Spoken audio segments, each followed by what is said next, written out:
We all do it. We try to avoid pain. It's a basic human instinct, right? But what if that very instinct is actually the source of our biggest struggles? Today, we're diving into the work of psychologist Dr. Michael Lukens, an expert in addiction and trauma, who has this incredible idea that our entire relationship with pain is the key to unlocking a more meaningful life. Let's get right into it. So, Dr. Lukens kicks things off with a question that really gets to the heart of everything. What if our deepest, most primal instinct, to run from pain, is the very thing that's leading us astray? It's a huge question, and where he takes it might just change the way you see things. To really get to the bottom of this, we first have to talk about what he calls our unseen prime directive. Think of it as this powerful, hidden force that's running the show in the background of our lives, often without us even realizing it's there. He uses this fantastic analogy to explain it. He says we're like a fish.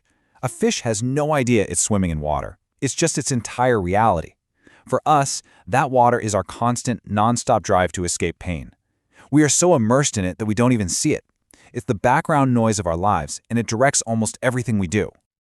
So what exactly is this escapism? Well, it's not just about, binge watching a TV show to unwind after a rough day. He defines it as something much deeper, a fundamental commitment to refuse or avoid any experience we don't want. And that covers everything from physical sensations to those heavy emotional states like sadness, fear, or shame. And all of this leads us straight to the core problem, what he calls the paradox of pain. And this is where things get really counterintuitive. It turns out that our very attempts to control pain actually give it more power over us. And here it is, the central thesis. The problem isn't the pain itself. The real problem is when we make pain the problem. When we make avoiding it our #1 mission in life, we put it right at the center of everything. And ironically, that just makes everything worse. Think about it like this. He says that as infants, our tolerance for pain is tiny. It's thimble-sized. I mean, a diaper rash is a 5-alarm fire, right? But a huge, essential part of growing up is supposed to be expanding that thimble, growing our capacity to handle whatever life decides to throw at us. So we basically have two choices, two very different paths. If your main strategy is to constantly avoid pain, you actually end up more sensitive and preoccupied with it. It's a vicious cycle. But if you practice allowing pain, just letting it be, you start to build real emotional fortitude. You actually break the cycle. Okay, so if escapism is a trap, then what's the way out? What does this new path actually look like in practice? Now, let's be super clear. This isn't about learning to enjoy pain. Not at all. It's about a fundamental shift in how you relate to it. It means moving toward your feelings instead of running away. It means confronting your fears instead of fleeing.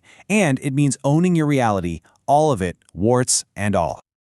Dr. Lukens tells this great little story about his dog Buddy to make a point. Buddy's life program is super simple. Seek pleasure, avoid pain. That's it. But we humans, we're a whole different animal.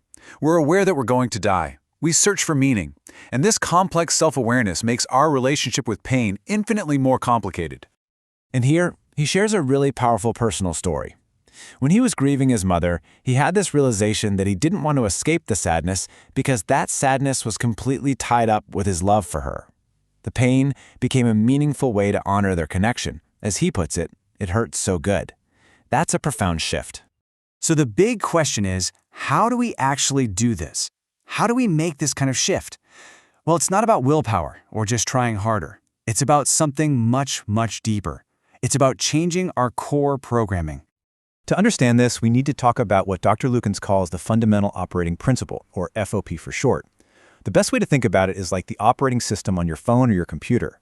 It's that deep core code running in the background, directing everything you do, whether you know it or not. So take a look at this. This is Profile A, a mind running on that escapist FOP. It's basically a mind that's been completely hijacked by the mission of pain control.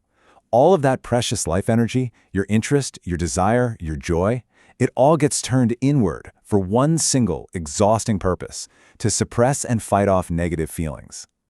But now, look at the difference here in Profile B. This is a mind guided by purpose. The negative feelings, they're still there. They don't just vanish, but they're manageable. They're below the tolerance limit. They're not hijacking the whole system. And that frees up all that energy to be directed outward toward meaning, interest, and joy. It's a total game changer. And this brings us to a really crucial distinction he makes. A content change is just swapping one behavior for another, like quitting drinking only to start overeating. But a structural change, that's about transforming the very reason you do things. It's about changing the FOP itself. And that is the key to real, lasting transformation. And this brings us to the most hopeful part of this entire idea, the very real promise of what this kind of deep, structural change can actually make possible in a person's life. Dr. Lukens directly takes on some really common limiting beliefs, like the saying, once an addict, always an addict. He argues that this idea creates a psychological ceiling, a limitation that doesn't actually have to be real. So he asks, what if that ceiling is just a story we've been telling ourselves? The story of the 4-minute mile is the perfect example of this. For decades, it was considered a hard physical limit. Impossible. Then, Roger Bannister did it. And what happened right after? A whole bunch of other runners did it too. The primary barrier wasn't physical. It was a belief about what was possible. And this is the ultimate goal. He calls it transformational recovery. And it's not just about stopping a destructive behavior. It's a complete, and he says permanent, rewrite of your internal operating system. A shift from a life spent running from pain to a life guided by purpose, meaning, and love. And that leaves us with one last, powerful question to think about. It completely reframes the whole conversation away from avoidance and toward aspiration.